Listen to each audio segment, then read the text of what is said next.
Basic से वृत्त आपको पता है, छोटी क्लास में भी आप पढ़ते आ रहे हो। वृत्त क्या होता है?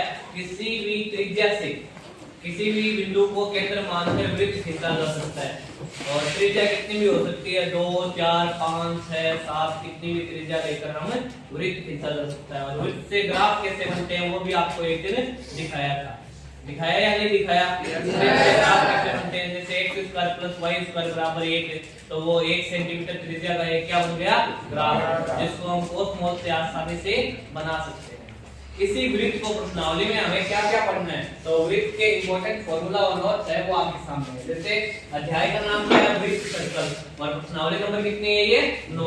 सबसे पहले वृत्त की परिभाषा। वृत्त वह समतल आकृति है, समतल तो होती है, प्लेन नहीं होती है, समतल आकृति है जिसमें एक निश्चित बिंदु से, एक निश्चित बिंदु मतलब केंद्र से समान दूरी पर स्थित सभी बिंदुओं का समूह होता है। अब निश्चित बिंदु का मतलब तो क्या हो गया? केंद्र। समान दूरी का मतलब क्या हो गया? त्रिज्या। मतलब वृत्त बनाने के लिए सबसे पहले हमारे पास क्या होनी चाहिए?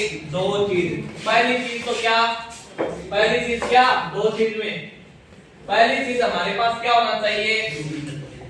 पहली चीज हमारे पास होना चाहिए निश्चित बिंदु, और निश्चित बिंदु का मतलब क्या हो गया? केंद्र। और उसके बाद दूसरी चीज हमारे पास क्या होनी चाहिए?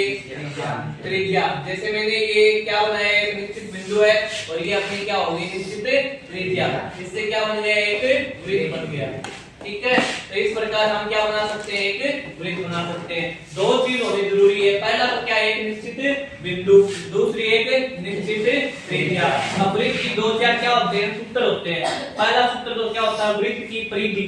अब परिधि का मतलब क्या होता है? कोई भी वृत्त बनाया है ना, उस वृत्त की चारों ओर की क्या होती है? बाउंड्री। बाउंड्री को क्या बोलते हैं? वृत्त की परिधि। दूसरा वृत्त का क्षेत्रफल। अब द्विवी में आकृति है, 2D है, तो क्या होगी? दो चीज। अगर यही त्रिवी में जैसे गोला होता है तो उसमें आयतन भी होता है। अब वृत्त में दो, एक तो वृत्त की परिधि जिसका सूत्र क्या होता है? 2πr, और एक होता है वृत्त क्या वृत्त का क्षेत्रफल जिसका सूत्र होता है πr²। वो तो आपने 8वीं क्लास में पढ़ा है। 9वीं में क्या पढ़ोगे? 9वीं में पढ़ोगे आप जैसे केंद्र।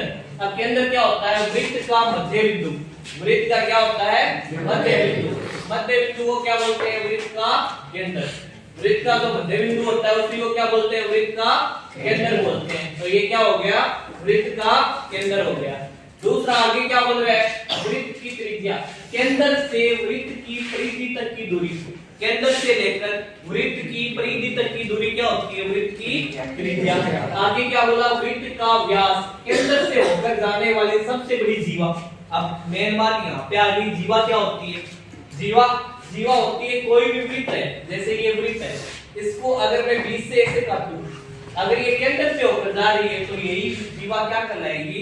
व्यास। बाकी जीवा होती है वृत्त के किन्हीं दो बिंदुओं को मिलाने वाली रेखा। क्या होती है? वृत्त की जीवा। ये देखो, वृत्त की परिधि के दो बिंदुओं को मिलाने वाली रेखा वृत्त की जीवा कहलाती है।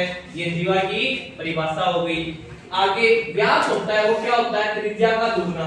अगर त्रिज्या r है तो ये क्या होगा? 2 गुना r। अगर त्रिज्या r है तो ये क्या होगा? 2 गुना r। आगे रेखा चाप या आर्क। अब चाप क्या होता है? बार बार बोलते हैं, ऐसे कोई भी चाप लगाते हैं, चाप का मतलब होता है आर्क इंग्लिश में। आर्क क्या होता है? वृत्त की परिधि का भाग, अर्धवृत्त। वृत्त का आधा भाग क्या होता है? चाप। जैसे ये वाला क्या हो गया? चाप। आगे देखो नेक्स्ट।